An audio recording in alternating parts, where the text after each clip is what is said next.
Hi guys, hello! Magandang hapon sa inyo lahat. Ito ho, hinihilot ko na yung ulo. Nasa ulo na ako, nahilot ko na yung likod tsaka yung paa. Sa ulo na ako. Ilang minuto lang naman yung isakat ko kaagad.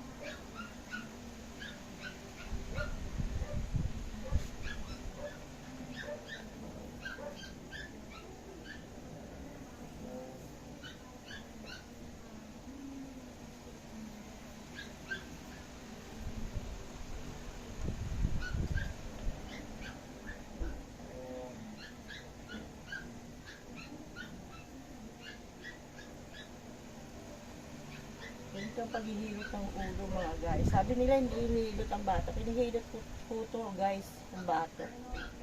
Kasi hindi matatanggal ang sakit ng ulo niya kung hindi hilutin. Lahat ng customer ko, hinihilot ko ang ulo.